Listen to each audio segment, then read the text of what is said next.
Et nous restons dans le domaine de la santé. En octobre, une enquête s'était intéressée aux effets des antennes relais sur les personnes. 2 immeubles HLM d'Aix-en-Provence et Aubagne étaient étudiés.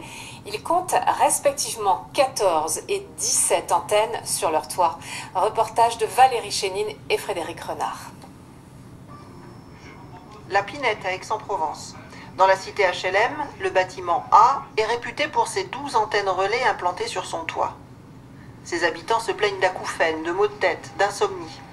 Les résultats des mesures électromagnétiques publiées par l'AFNR, un organisme national, font état de 5 volts par mètre, un résultat qui respecte la législation en vigueur. Ces résultats sont conformes au seuil maximum qui doivent être émis par ce genre d'antenne, et donc on est parfaitement dans le cadre réglementaire tel qu'il existe à ce jour. L'association Santé Environnement France ne conteste pas la légalité de ces mesures. Pour autant, elle juge ces résultats 5 volts par mètre bien trop élevés.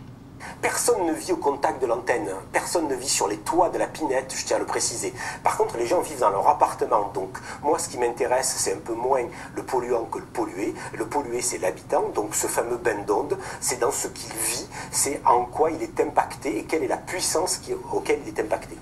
La Belgique, par exemple, a souhaité réglementer ce bain d'onde à moins de 3 volts par mètre. Je vous disais que Paris, dans les endroits soumis au public, a mis 2 volts par mètre. Le Liechtenstein, aujourd'hui, est en train de faire une proposition de loi pour être limité à 1 volt par mètre, parce qu'on s'est bien rendu compte que la puissance des antennes, c'est intéressant, mais ça ne reflète pas vraiment le réel. Le réel, c'est ce que vous vivez et à quoi vous êtes impacté.